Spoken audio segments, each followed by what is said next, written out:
Hi, guys. Welcome to the Details in Hindsight podcast. I am your host, Maddy Brown, and today we are talking about PCSing. That is permanent change of station. And if you're new here, I kind of go into everything that's helped me and tricks I've seen on the internet and just try to help from one spouse to another. So, before I get into it, I just wanted to say thank you for listening. It really means the world to me. If you're on Spotify, hit the follow button and hit a 5 star so we can reach more spouses. That would really help me out in reaching other people and growing. This podcast would be super, super helpful. Anyways, back to what we're going to talk about today. This is more of like the PCS prep. This is like pre-storm, pre-phone call where you're getting the, hey babe, we need to talk conversation. Pre any of that. This is really like things you could do today, next week, in a month, all the things that can help you kind of prep before the big storm. And especially for the girlies whose husbands are gone at training or BMT, boot camp, you name it, or if you're just a girl that's got an itch coming up that you just feel like it's coming. This is for you today. So I don't have any kids. I'm not going to speak on behalf of the moms. Maybe I'll have an episode of like what worked for them and have somebody that is a mom come on. But and I have not done an overseas move yet. So like I said, I am an intermediate spouse. I have done one PCS, but I have moved like 6 times. So moving is not new to me. And moving in general sucks. You add the military stuff onto it and it's a lot. So, all right. We're just going to kind of jump into it. These are small, and so this episode might be kind of short. These are small things that you can do periodically that you don't have to do all right away, but does help in the long run. So the first thing I have on my list here is boxes. And this is also kind of situational. If you're doing a DIY move or if you're doing a DIY move, this will be very helpful. A DIY move is you're doing it yourself. There are movers that the military can hire. They used to be called TMO. I don't know. I think that was the company that we used. So I don't know if it's called TMO anymore because I'm pretty sure they cut TMO, but they still have movers. So that's why I don't say TMO anymore because I'm not entirely sure what the new name is. But TMO basically is like the movers that the military would hire. Back in the day, TMO was pretty good. Then it just kept progressively getting worse, so they cut it. I'm not entirely sure now what company they use, so bear with me on that one. And that just happened like I think this August, I think. As my stuff was being moved. So I'll kind of go into like boxes. If you're doing a DIY move, super helpful. If you're an chronically online shopper like me, keep the boxes, because every time Amazon sends you something or you get a box in the mail from what other brand, those boxes are way too big for one item. So it's perfect for moving, and they're all different little sizes. So you have like a collection by the time you need to move that, can fit like the silverware perfectly. I'm just saying that was one of the best things I did when I first became a military spouse is I just started hoarding all of my Amazon boxes or any boxes that I received during the move, and I put it in a closet, and I undid them and folded them up and everything. But by the time I had to move, I only had to go and buy like bigger boxes. Like I didn't need a ton once we got to a certain point, and it was the best decision I made. I do it every time. I do think boxes obviously deteriorate over time. So what I would do this time around is after I moved, there's always another family needing to move. So also if you need to move and you're already on a Facebook group, hey, does anybody have boxes? One of us in that community definitely has a box or two that you can use.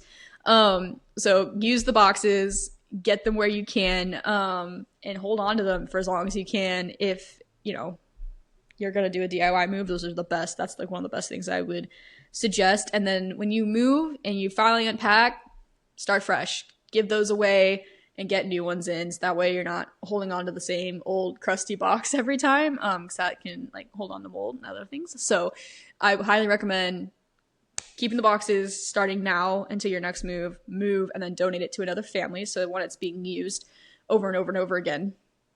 But 2, then like you can start fresh with a new collection, and then 2, 3, you're not holding on to all of them all the time, and you have like a little more space. You can slowly stack up a new. It's kind of, for me, it's a fun little game where it's like, okay, how many boxes can I save between now and my next move?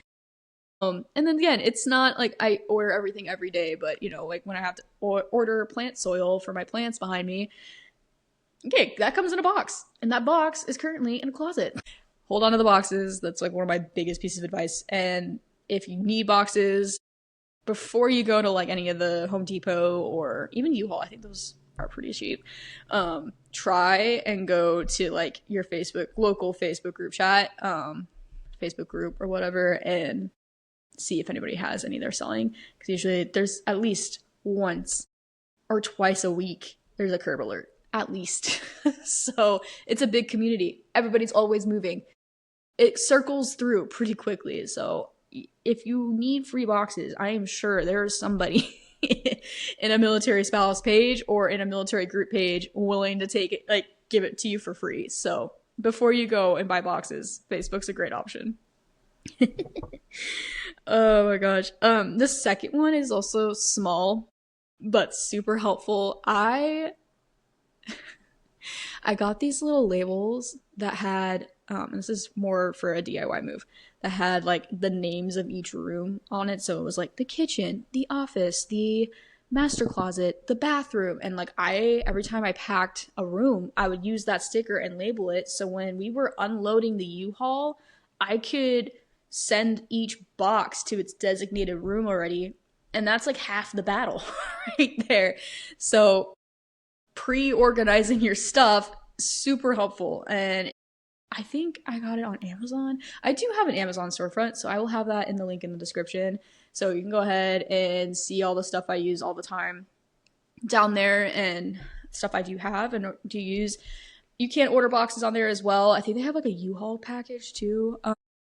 My friend used that. She loved it. So again, this is all very situational. Everybody has their own like way of moving, and if they don't want to touch a single thing and they hire the movers, great. And if you're like me, who's OCD and hates when people touch their stuff, DIYs are kind of the way to go. So, and this is more of an in-state thing.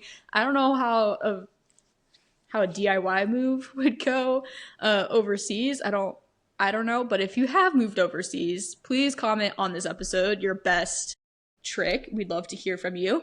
Because people move overseas all the time, and we'd love to hear like this one piece of advice that you're like, I have to share it. Please comment that down below. Anywho, so this gets into the labeling thing, where like the more you label, the easier it will be on the other side. But again, that's like when you're packing and all that jazz. So it's a lot. If you're like fresh off the boat and have not done a PCS yet, and I said this in like my beginners episode, if you don't have a file at least of all your important documents in one spot, do it now. The less stress you can put on yourself during the move, the better. So that's kind of what I'm going to go into in this next topic. There's a few little things. Number one, having all your important documents in a safe location, whether a folder, and that's when the binder kind of comes into play. I have a binder. It's currently with Austin right now in a different state, but we have a PCS binder where it has like all our orders, all our receipts, all our everything. Because even if you're doing a DIY move, you have to get reimbursed for you're getting reimbursed for all that. So you have to hold on to everything, and have one spot to put it all in is going to be major. So we had a binder. It's not here right now, so I can't, but the top layer was like our important documents. The second layer was our orders. I think I had 4 copies in there just in case. You just never know who's gonna need your orders for what reason. It's always some bizarre thing. Also, when you're getting your orders and you're a spouse, you need to make sure you're overlooking that and seeing and make sure your name is on there. Because I've heard a few times where people are married and their spouses were not on it. Very rare, but just check it. Your spouse, I'm sure, is on it, but just make sure, because you just never know.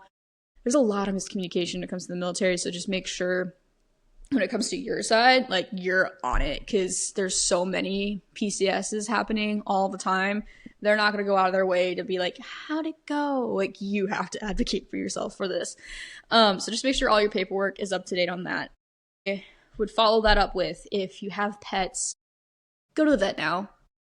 Update their shots now. You have the free time now. You don't have orders yet. Do it now. Go to the vet, get it done.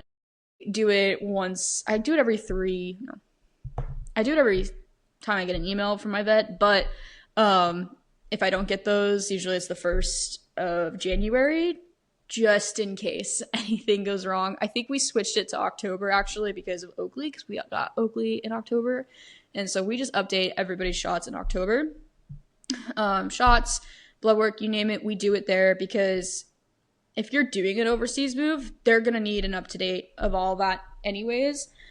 I will say though, with the overseas and the pet situation, I'm not entirely sure how that works, so please don't take me for my word for that, but I do know a lot of, like, Hawaii needs like them to be rabies free. There's a lot of little things that go into that, so before you go and just update your shots, maybe if you know you're going overseas, check the pet policy first, because if you do it like a month before, they might have to do it again. So check that first before you do it. But if you're in state, get it done. Just get the vaccines over with. It'll save you stress later of like trying to find a vet, figuring out all that when you get there, when you can make the house a home and then figure that out.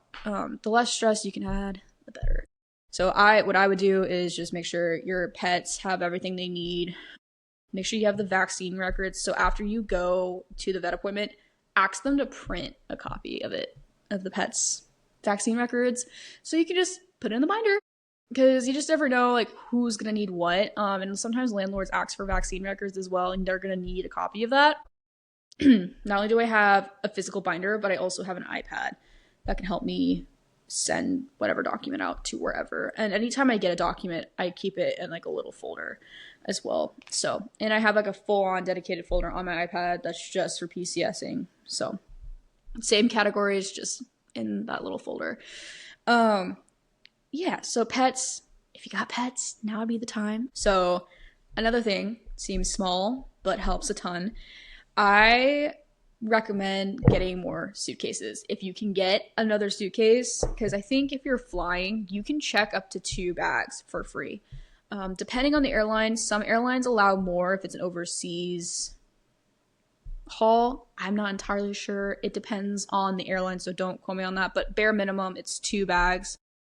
And so you're gonna need all the clothes you can have when you first move, and it's really helpful if like one checked suitcase is for like overall trip and the other checked suitcase is like shoes and toiletries and things that you do need.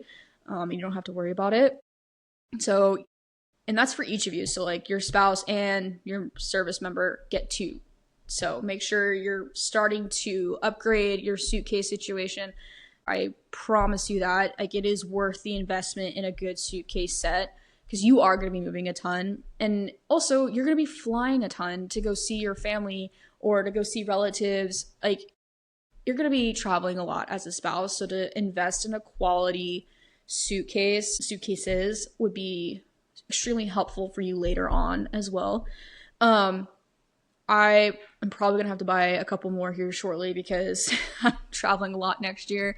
So again, I'm doing it now, but then later when I get orders in like 3 years, I can, it's probably sooner than that, but when I get orders like in 2 years, then I can, use that and I don't have to worry about it now, if that makes sense. Or have to worry about it once I get the orders.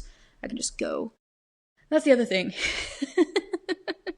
The reason why I say a lot of prep work is because you may not get a ton of time to figure it out. But the second you do figure it out and you do get that dreaded phone call of like, hey, guess what? Or, hey, we gotta talk, babe. Immediately join a Facebook group that's in that area. Most bases have one. And honestly, that's how I got the majority of like info I needed when I first moved to Georgia. I didn't even have to ask a question. If Facebook has an option on every group, like Facebook group, you can go in, you can search the question you have, and you can incognito, like just search up these questions that everyone else has as well, see what they got responses to, and kind of go from there. Like that's how I found my church here. I was like, hey, ask the question, but then I Googled, or I searched in the little search bar, hey, what are the churches around here? And people gave lists, and then we went and tried them out. Same for date nights. A lot of people are like, hey, what's a good date night spot? And that, that obviously changes too, but and things refresh and rotate. But it's also kind of good to know like what's coming up in the area too, especially if you're moving like in the summer, like holidays, like banquets, like all of that. That's how you're gonna really find out when that stuff's happening right away, unless your service member's like really into it. Mine is not, so I have to like constantly remind them like, hey, the Air Force ball is coming up. Stuff like that you have to kind of really be on top of if you want to be. You don't have to be. But events, local things that are coming up, that's also a great way to kind of get a feel for the area and a feel for the spouses in the area as well too. And in those group chats, group pages, there's typically group chats that you can enter in, hey, about to move in this month, kind of figure out the vibe. So if you're a newbie, it's a lot and it's overwhelming for sure. My best piece of advice that I was given when I was first PCSing was just to take it day by day, because that's all you really can do. So whatever you can do today to help relieve stress for later, do it now. The more you procrastinate, the harder it will be. So the more prepared you are, the easier it will be. And by preparedness, I'm like, okay, how organized is the house right now? Is it ready? Like, can you put all these cool containers in a box real quick and go? Is there a storage closet that you've been putting off that will be a nightmare if you got orders tomorrow? Like, I always kind of try to live as if, like, I gotta pack up my house tomorrow. That sounds stupid, but when I'm intentionally like buying things for the house, I'm like, okay, is this going to really be like a family heirloom that I know will last us a long time? Or is this going to break in the first move? And then when it comes to the house itself, like I go like room by room, and I just kind of go in and do like a deep clean. And this is what I've been doing the last couple weeks actually. It's just like, okay, does this serve me anymore? Does this help with my mental health? Does this actually, benefit me? And so I will like put things in a little basket, and if I haven't pulled it out in that basket, it goes to Goodwill or a women's shelter if it's closing within a month, I would say. So, and that's the other thing is like you can make money selling your stuff. Like that's a great side hustle too. I have a bunch of plants behind me, but I had a ton more before I moved into this apartment because I was in a townhouse prior and had a lot more space. Obviously, when you're downsizing, you don't have a lot of space. So, I sold actually a bunch of my plants to make some extra cash for that move. Getting rid of things doesn't necessarily have to be a bad thing. You can also make some change off of it, which goes into kind of the rough topic of moving. You do have to front. You have to front it. And it's hard. Most people can't front that, so they use a credit card. You do get reimbursed. But that could take up to months. I've seen one of my friends, she didn't get reimbursed for like 2 months because of some weird little thing. You just don't know.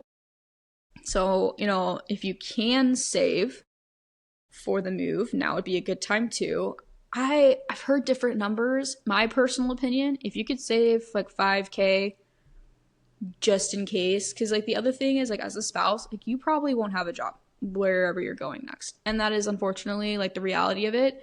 So not only if like, okay, if you don't even touch the $5,000, that can still help with bills when you first move in. And yes, the service member is getting paid all that, so you shouldn't really have to, but it helps like you settle in if you can go and like go to the new Target that you just moved to, like if you have like a little cash for yourself when you first move, it allows you to feel a little more free in a situation that is completely out of your control.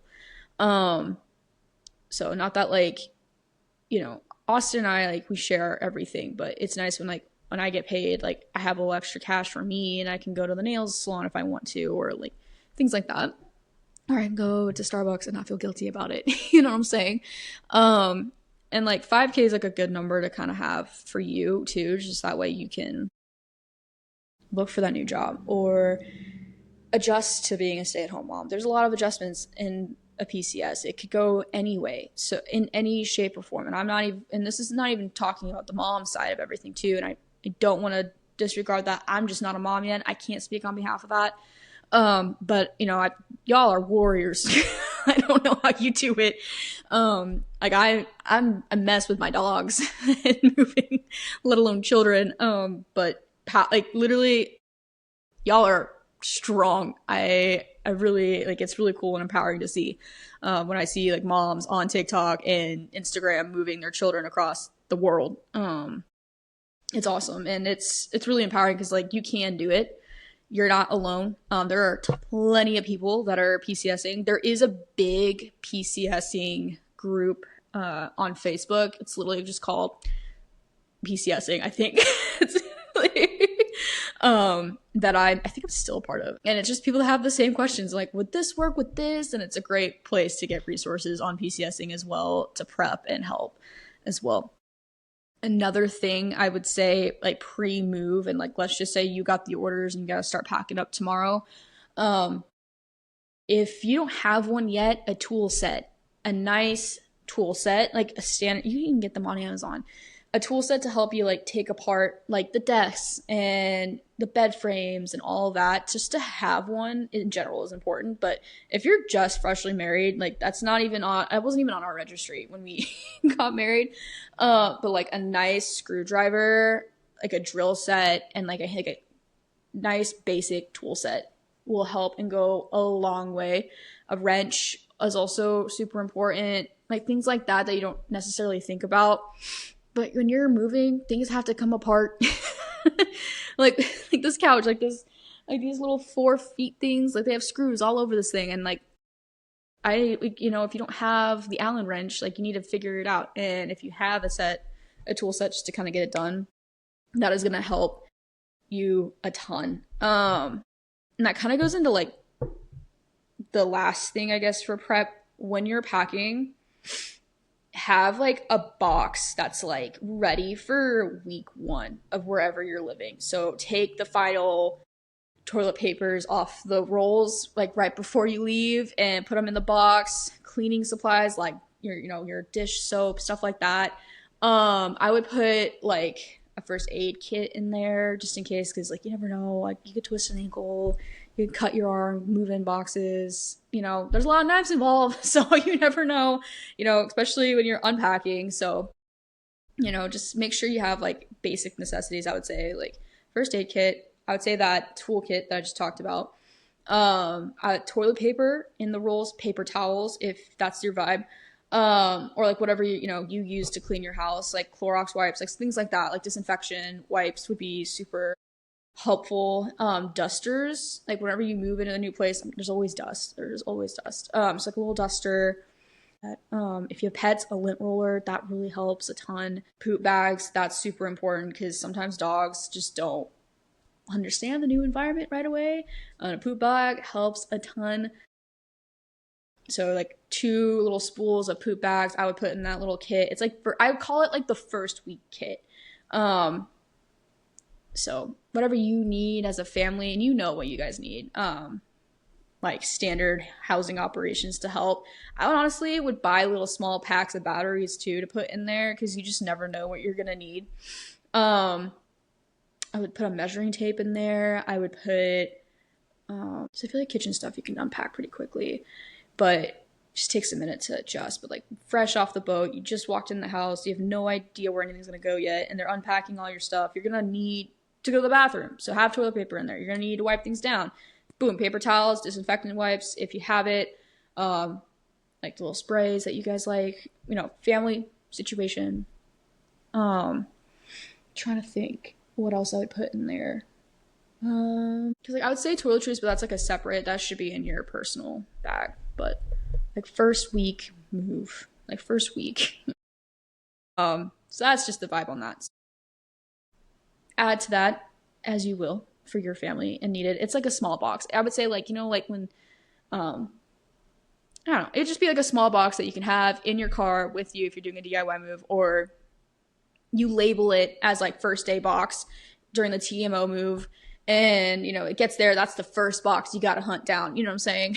So I know some girls that do the mover move. They'll pack it in a separate suitcase, and then they get there, and their suitcase is like full of like the first day supplies. So that is also an option as well.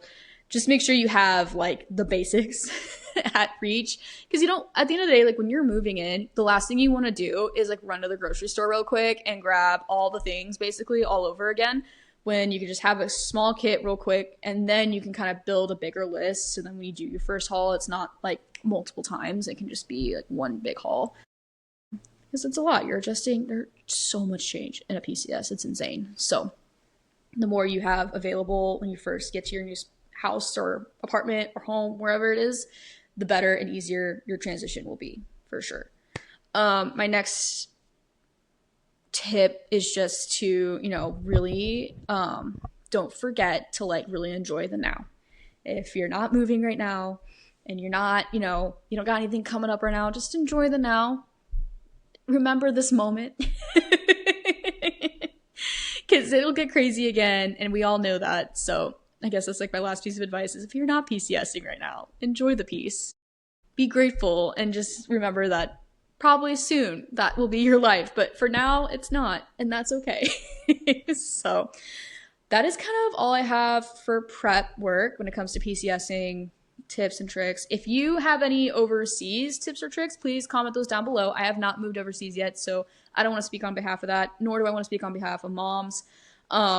If you're a mom, I'd love to hear your like kid tip or trick, things that you did to help your kids move. That would be really helpful. I'd love to see those down below as well. I want those to be very inclusive for every branch. So please, I would love to see all the tips and tricks that you guys have. And I'm curious. I don't know. So yeah, that is kind of this episode today. We're going to pray this out. Dear Lord, thank you for this day. Lord, I am just praying for everybody right now that is currently in their PCS funk. It is a very hard and stressful time. It is a lot of change all at once, Lord. I just know that every time someone moves, it just gets a little harder every time. But Lord, I am just asking that as these awesome people are moving all over the country, all over the world, that you just give them a sense of peace. And Lord, I just ask that you keep them safe. And Lord, I just ask that as they're traveling, you keep it as simple as possible and make it as easy as possible for them on an admin level. Lord, I'm just asking that, when these people are moving, that, it can go as smooth as it can during this situation. So Lord, I just ask that you keep them safe, you keep them fed, you keep them healthy, and allow for a very smooth transition as possible. In your name, amen. All right, guys, I will see you next week, and we're going to talk about after the move, and we're going to be talking about like adjusting. So, all right, I'll see you guys next week.